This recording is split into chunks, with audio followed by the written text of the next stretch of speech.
Welcome to দিশার exam guide.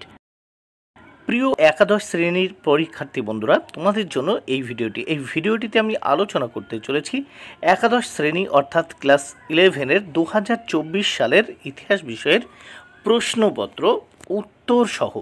বন্ধুরা, 2024 সালে ঠিক যে ধরনের প্রশ্নপত্র আসতে চলেছে সেই ধরনের একটি প্রশ্নপত্র নিয়ে এই ভিডিওটি তোমাদের জন্য তৈরি করেছি, সম্পূর্ণ উত্তর সহ।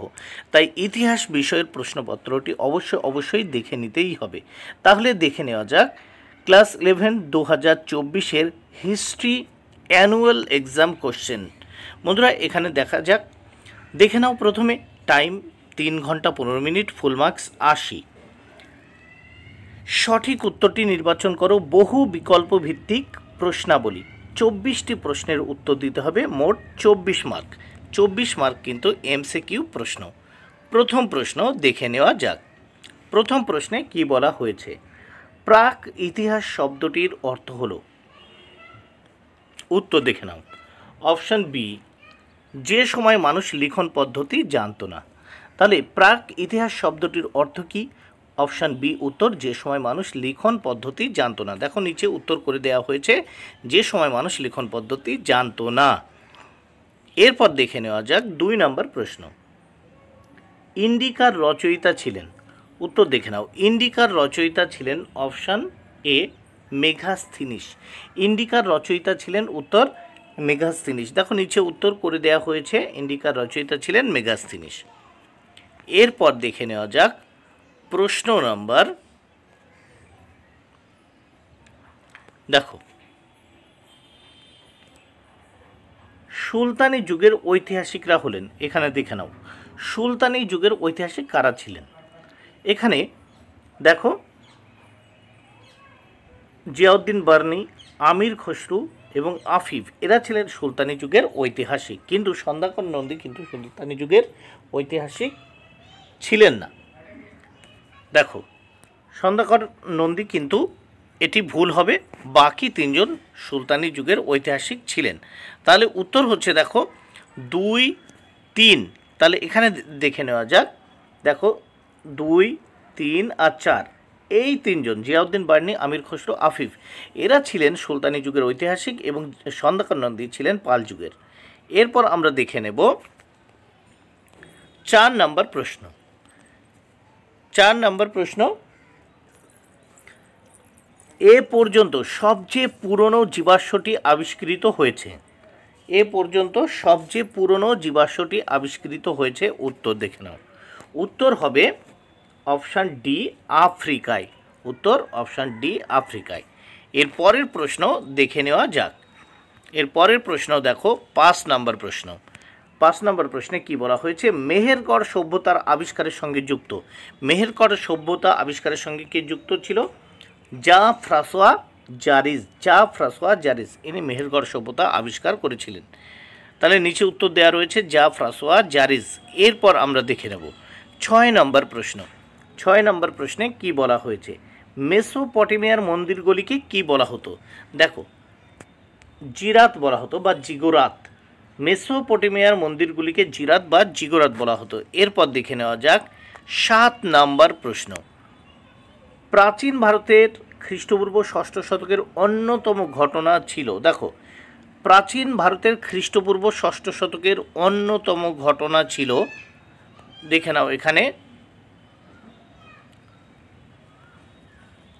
মগধ সাম্রাজ্যের উত্থান, তারপর 2 আছে রামায়ণ মহাভারতের উত্থান, 3 জনপদের উত্থান, 4 মহাজনপদের উত্থান। বন্ধুরা এখানে কিন্তু উত্তর হবে দেখো 1 আর 4 ঠিক এবং 3 আর 2 ভুল। তার মানে ভালো করে আবার দেখে নেওয়া যাক। এখানে দেখো প্রাচীন ভারতের খ্রিস্টপূর্ব 6ষ্ঠ শতকের অন্যতম ঘটনা কি ছিল? দেখো এখানে মগধ সাম্রাজ্যের উত্থান খ্রিস্টপূর্ব 6ষ্ঠ শতকে হয়েছিল।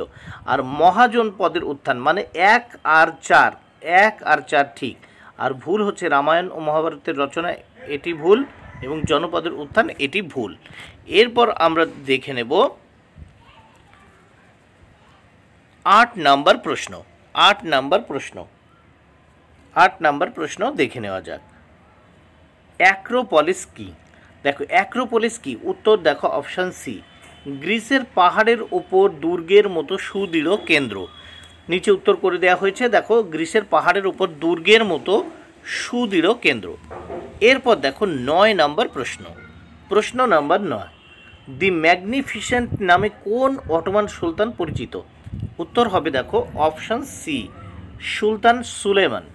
দ্য ম্যাগনিফিসেন্ট নামে কোন অটোমান সুলতান পরিচিত ছিলেন? উত্তর হবে সুলতান Suleiman. Option C is the right answer. এরপর আমরা দেখে নেব প্রশ্ন নাম্বার 10 নম্বর প্রশ্ন। 10 নম্বর প্রশ্নে কি বলা হয়েছে দেখে নেওয়া যাক। ফতোয়া ই জাহানদারির লেখক ছিলেন? উত্তর অপশান বি, জিয়া উদ্দিন বার্নি। দেখো ফতোয়া ই জাহানদারির লেখক ছিলেন Ziauddin Barani. Option B is the right answer. নিচে উত্তর করে দেওয়া হয়েছে। এরপর আমরা দেখে নেব 11 নম্বর প্রশ্ন। সিসেরো কে ছিলেন? দেখো সিসেরো ছিলেন উত্তর এ একজন প্রখ্যাত রাষ্ট্রচিন্তাবিদ। দেখো সিসেরো কে ছিলেন? উত্তর দেখে নাও, একজন প্রখ্যাত রাষ্ট্রচিন্তাবিদ। নিচে উত্তর করে দেওয়া হয়েছে। Option is the right answer. এরপর আমরা দেখে নেব, দেখো ক স্তম্ভের সঙ্গে খ স্তম্ভ মেলাতে হবে। দেখো ক স্তম্ভের সঙ্গে খ স্তম্ভ মেলাবো। এখানে কি বলেছে দেখো, পারস্য কি হবে? দেখো পারস্য হচ্ছে এখানে ক্ষত্রপ। চীন সাম্রাজ্য, দেখো চীন সাম্রাজ্য ম্যান্ডারিন। তারপর দেখো দিল্লি সুলতানি হচ্ছে ইকতাদার, মুঘল সাম্রাজ্য মনসবদার। তাহলে দেখো পারস্য হচ্ছে ক্ষত্রপ, চীন সাম্রাজ্য উত্তর হচ্ছে ম্যান্ডারিন, দিল্লি সুলতানি এটা হবে ইকতাদার, এখানে ইস্তাদার লেখা রয়েছে, এটা ইকতাদার হবে, মুঘল সাম্রাজ্য উত্তর মনসবদার। তাহলে এখানে উত্তর আমরা পেয়ে যাচ্ছি, দেখো বি এর 1, ডি এর 2, এর 3 এবং 4 এর সি। এরপর আমরা দেখব 13 নম্বর প্রশ্ন। 13 নম্বর প্রশ্ন, হরপ্পা সামুদ্রিক বন্দরটি আবিষ্কৃত হয়েছে? উত্তর দেখে নাও, অপশান সি লোথালে। হরপ্পার সামুদ্রিক বন্দরটি আবিষ্কৃত হয়েছে লোথালে। নিচে উত্তর করে দেওয়া হয়েছে, অপশান সি লোথালে। এরপর আমরা দেখে নেব 14 নম্বর প্রশ্ন। প্রশ্ন নাম্বার 14, প্রাচীন ভারতের তৃতীয় নগরায়ণ কবে শুরু হয়? প্রাচীন ভারতের তৃতীয় নগরায়ণ কবে শুরু হয়? উত্তর দেখো অপশান ডি, খ্রিস্টীয় 10ম শতকে। প্রাচীন ভারতের তৃতীয় নগরায়ণ কবে শুরু হয়? উত্তর অপশান ডি, খ্রিস্টীয় 10ম শতকে। নিচে উত্তর করে দেওয়া হয়েছে খ্রিস্টীয় 10ম শতকে। এরপর আমরা দেখে নেব 5 নাম্বার। এখানে দেখে নেওয়া যাক যে 15 নম্বর প্রশ্ন। সামন্ততান্ত্রিক ইউরোপে কৃষকদের দেয় টাইদ, এটা হবে টাইদ, ঠিক আছে, টাইদ।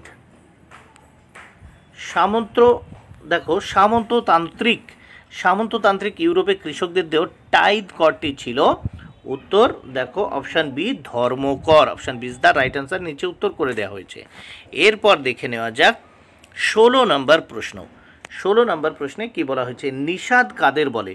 দেখো নিষাদ কাদের বলে? উত্তর অপশান বি, অরণ্যের উপজাতি। নিষাদ কাদের বলে? উত্তর অপশান বি, অরণ্যের উপজাতি। দেখো নিচে উত্তর করে দেওয়া হয়েছে, অরণ্যের উপজাতি। এরপর আমরা দেখে নেব 17 নম্বর প্রশ্ন। 17 নম্বর প্রশ্নে কি বলা হয়েছে, প্রাচীন মিশরীয় রানী নেফারতিতি। উত্তর হবে দেখো আখেনটেনের প্রধান মহিষী ও শাসক ছিলেন। দেখো মহিষী, এটা মহিষী হবে ও শাসক ছিলেন, এটা হবে মহিষী মানে রানী। আখেনটেনের প্রধানা মহিষী ও শাসক ছিলেন। এরপর দেখে নেওয়া যাক স্পার্টার কৃতদাসদের বলা হতো। স্পার্টার কৃতদাসদের কি বলা হতো? উত্তর অপশান এ, হেলট বলা হতো। Option A, helot. কি বলা হতো? Option A, helot. স্পার্টার কৃতদাসদের বলা হতো হেলট। নিচে উত্তর করে দেওয়া হয়েছে, দেখো স্পার্টার কৃষকদের কি বলা হতো? হেলট। এরপর দেখে নেওয়া যাক 19 নম্বর প্রশ্ন। 19 নম্বর প্রশ্নে কি বলা হয়েছে, দিল্লির কোন সুলতান সর্বপ্রথম বাগদাদের খলিফার বৈধ স্বীকৃতি পান? উত্তর সি ইলতুৎমিশ। দিল্লির কোন সুলতান সর্বপ্রথম বাগদাদের খলিফার বৈধ স্বীকৃতি পান? Option C Iltutmish. নিচে উত্তর করে দেওয়া হয়েছে, দেখো ইলতুৎমিশ। এরপর দেখে নেওয়া যাক 20 নম্বর প্রশ্ন। শূন্য স্থান পূরণ করো। পোপ তৃতীয় লিও, লিও কে এখানে রোমান সম্রাট হিসেবে স্বীকৃতি দিয়েছিলেন? দেখো লিওকে, পোপ তৃতীয় লিওকে কে রোমান সম্রাট হিসেবে স্বীকৃতি দিয়েছিলেন? উত্তর শার্লেমেন, উত্তর শার্লেমেন। এরপর আমরা দেখে নেব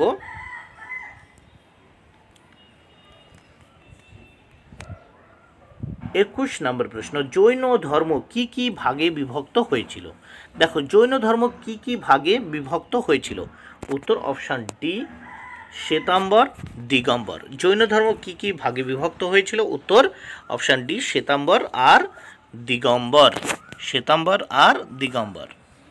এরপর আমরা দেখে নেব 22 নম্বর প্রশ্ন। প্রশ্ন নাম্বার 22 দেখে নেওয়া যাক।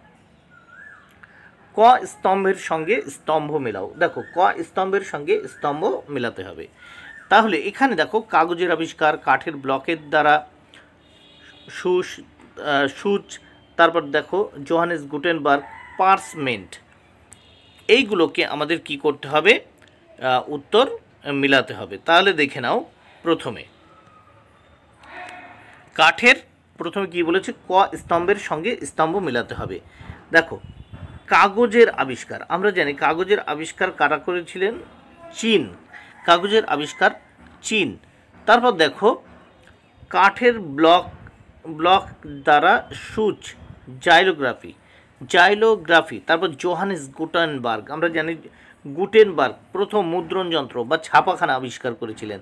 তারপর দেখো পার্চমেন্ট, উত্তর হবে চামড়া। তাহলে উত্তর হচ্ছে অপশান এ বিকল্প। এরপর আমরা দেখে নেব 23 নম্বর প্রশ্ন। 23 নম্বর প্রশ্নে কি বলা হয়েছে?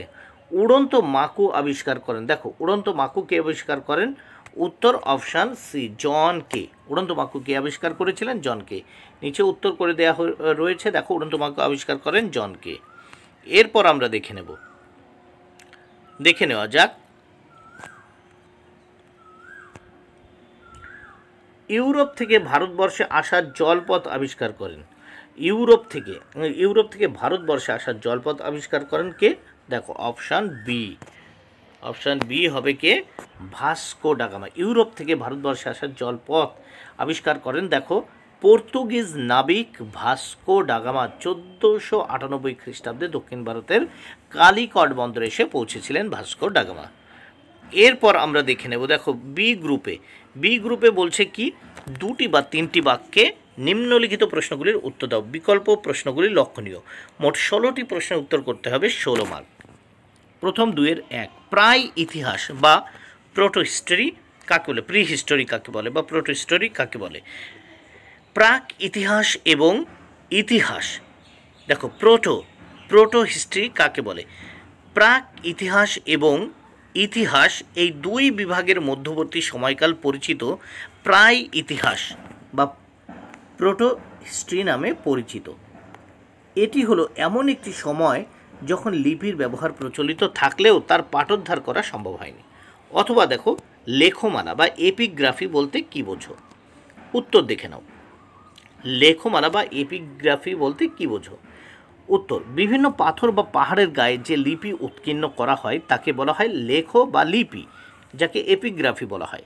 আর এই লিপি উৎকীর্ণ করার যে পদ্ধতি বা বিদ্যা তা লেখমালা নামে পরিচিত। 2 নম্বর প্রশ্ন, দেখো ইতিহাস পুরাণ কি? উত্তর, পুরাণ শব্দের অর্থ প্রাচীন সাহিত্য। তৎকালীন সমাজ ও ধর্ম বিষয়ে গুরুত্বপূর্ণ বিষয় নিয়েই পুরাণগুলি রচনা করা হতো। স্বাভাবিকভাবে এর মধ্যে ইতিহাস বোধ ও ইতিহাস চিন্তা চেতনার অনেক উপকরণই পাওয়া গেছে। এগুলি ইতিহাস পুরাণ নামে অভিহিত।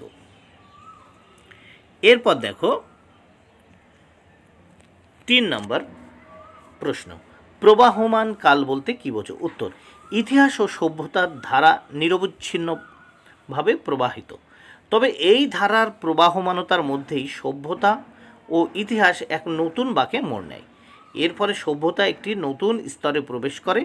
ইতিহাসের এই প্রবাহিত ধারাই হলো প্রবাহমান কাল। এরপর আমরা দেখব নগর রাষ্ট্র বলতে কি বোঝায়। দেখো, প্রাচীন গ্রীসে খ্রিস্টপূর্ব ৫ম শতক থেকে খ্রিস্টপূর্ব ৪র্থ শতকের মধ্যে অনেকগুলি ছোট ছোট রাষ্ট্রের উদ্ভব হয়েছিল। ওই রাষ্ট্রগুলির যাবতীয় কাজকর্মে নাগরিকরা প্রত্যক্ষভাবে অংশগ্রহণ করত। ছোট ছোট ওই রাষ্ট্রগুলিকে নগর রাষ্ট্র বলা হতো। অথবা জনপদ কি? নির্দিষ্ট কোনো উপজাতি গোষ্ঠীর নির্দিষ্ট কোনো বসতি জনপদ নামে পরিচিত। ৫ নম্বর প্রশ্ন, ম্যাসিডোনীয় ও মৌর্য সাম্রাজ্যের মধ্যে একটি সাদৃশ্য উল্লেখ করো।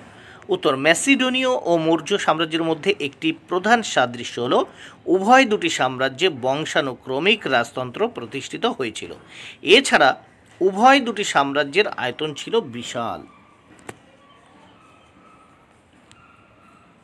অর্থশাস্ত্রের মূল বিষয়বস্তু কী ছিল?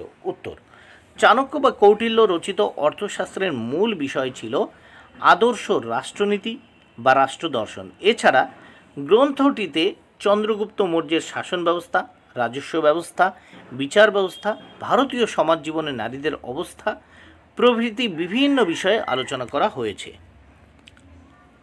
৭ নম্বর প্রশ্ন, ইকতা শব্দের অর্থ কী? উত্তর, ইকতা শব্দের অর্থ অংশ।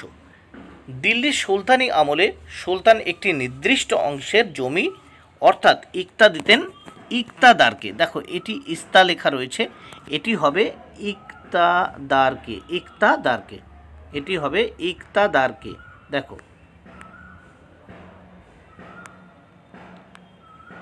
ইকতাদারকে। ইকতা শব্দের অর্থ হলো অংশ। দিল্লির সুলতানি আমলে সুলতান একটি নির্দিষ্ট অংশের জমি অর্থাৎ ইকতা দিতেন ইকতাদারকে। এরপর দেখো, অথবা চীনে কেন ম্যান্ডারিন ব্যবস্থার প্রচলন ঘটে? উত্তর, চীনের উচ্চপদস্থ আমলাদের বলা হতো ম্যান্ডারিন। স্থানীয় ভূস্বামী ও শাসক হিসেবে কাজ করতে, রাজস্ব আদায় করতে এবং জনগণ ও সম্রাটের মধ্যে যোগসূত্র রক্ষা করতে ম্যান্ডারিন ব্যবস্থার প্রচলন ঘটে।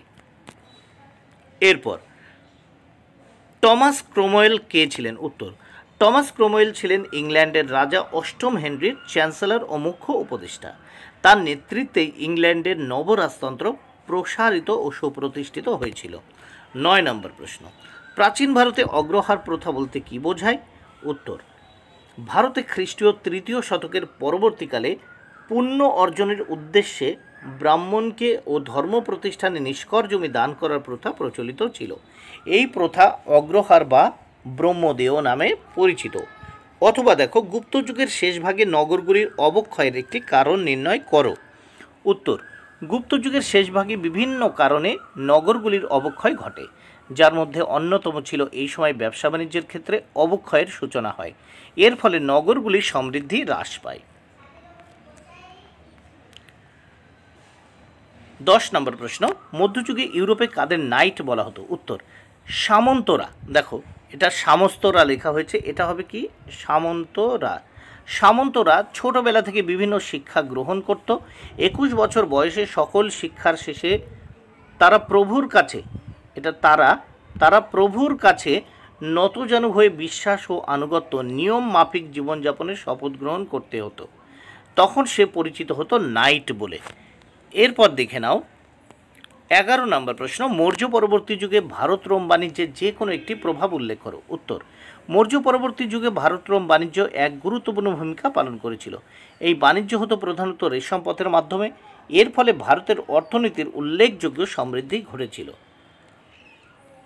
অথবা দেখো, মধ্যযুগে ইউরোপে গিল্ড প্রথা কী ছিল? উত্তর, মধ্যযুগে কারিগর ও বণিকরা নিজেদের গোষ্ঠী স্বার্থ রক্ষার উদ্দেশ্যে যে বিভিন্ন সমিতি বা সংঘ গড়ে তুলেছিল তা গিল্ড নামে পরিচিত। গিল্ডগুলি শহরের বাণিজ্যিক কাজকর্ম পরিচালনা করত। ১২ নম্বর প্রশ্ন, প্রাচীন ভারতের দ্বিজ নামে কারা পরিচিত ছিল? উত্তর, প্রাচীন ভারতে ব্রাহ্মণ, ক্ষত্রিয় ও বৈশ্যরা উপবীত ধারণ করতেন এবং এই সংস্কারকে তারা তাদের দ্বিতীয় জন্ম বলে মনে করতেন। এই কারণে এই ৩ শ্রেণীর মানুষেরা দ্বিজ নামে পরিচিত ছিল। অথবা মেটিক কাদের বলা হতো? উত্তর, গ্রিসের নগরাষ্ট্রগুলিতে বিশেষ করে এথেন্সে যে সকল বিদেশি নাগরিক বসবাস করত তারা পরিচিত ছিল মেটিক নামে। তাহলে তারা পরিচিত ছিল মেটিক নামে।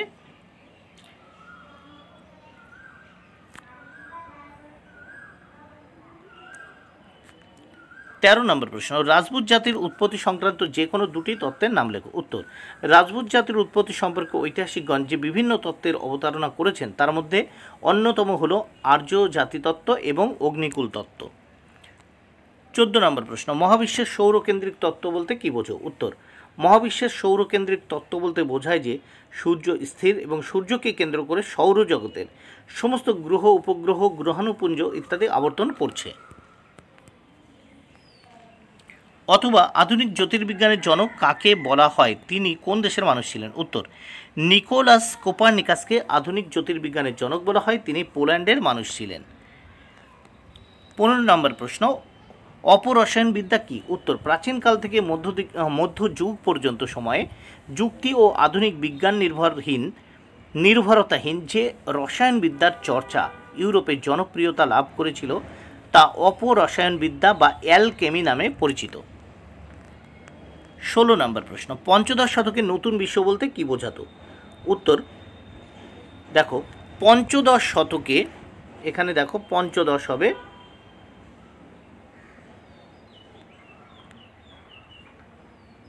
পঞ্চদশ শতকে নতুন বিশ্ব বলতে আমেরিকা মহাদেশকে বোঝাতো। কলম্বাস আমেরিকা আবিষ্কার করলেও তিনি মনে করতেন যে তিনি ভারত আবিষ্কার করেছেন। দেখো, তিনি মনে করতেন যে তিনি ভারত আবিষ্কার করেছেন। পরবর্তীকালে আমেরিগো ভেসপুচি এই ভূখণ্ডটির নাম দেন নতুন বিশ্ব বা নিউ ওয়ার্ল্ড।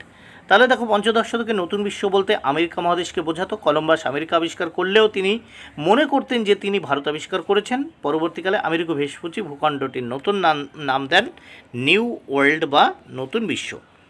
এরপরে দেখো, অথবা নাবিক হেনরি কে ছিলেন? উত্তর, নাবিক হেনরি ছিলেন একজন পর্তুগিজ নাবিক যিনি ভৌগোলিক অভিযানে বিশেষ কৃতিত্বের স্বাক্ষর রেখেছিলেন। তিনি আফ্রিকার উপকূল অঞ্চল ও দক্ষিণ সমুদ্রের বিস্তীর্ণ এলাকায় অভিযান চালান এবং অ্যাডোর্স, গিনি, মাদেইরা ও অন্যান্য কয়েকটি স্থান আবিষ্কার করেন। গ্রুপ সিতে দেখে নাও, ভেরি ভেরি ইম্পর্ট্যান্ট এই প্রশ্নগুলো। বন্ধুরা, এই প্রশ্নগুলো তোমরা ভালো করে পড়ে নেবে, এর উত্তরগুলো ভালো করে বইয়ের থেকে দেখে নিও। তাহলে দেখে নেওয়া যাক। প্রথম প্রশ্ন, প্রত্যেকটি প্রশ্নের মান কিন্তু 8। প্রথম 3-এর এ দাগের প্রশ্ন, মধ্যপ্রস্তর যুগের মূল বৈশিষ্ট্যগুলি কী ছিল? অথবা দেখো, অথবা হরপ্পা সভ্যতার নগর জীবনের ওপর একটি টিকা লেখো, এই সভ্যতার পতনের কারণগুলি কী ছিল? এরপর বি দাগে, এথেন্সে গণতন্ত্রের ভিত্তি কিভাবে প্রতিষ্ঠিত হয়? গ্রিক পলিসগুলির পতন কেন হয়? ভেরি ভেরি ইম্পর্ট্যান্ট প্রশ্ন। অথবা জিয়াউদ্দিন বর্ণিত সুলতানি যুগের নরপতিত্বের আদর্শ কী ছিল? দিল্লি সুলতানি শাসন কি ধর্মাশ্রয়ী ছিল? সি দাগে, ভেরি ভেরি ইম্পর্ট্যান্ট প্রশ্ন, প্রাচীন মিশর ও প্রাচীন ভারতের দাসপ্রথার তুলনামূলক বিবরণ দাও। অথবা দেখো, মধ্যযুগে পশ্চিম ইউরোপের সামন্ততন্ত্রের মুখ্য বৈশিষ্ট্যগুলি কী ছিল? ইউরোপীয় সামন্ততন্ত্রের পতনের কারণগুলি আলোচনা করো।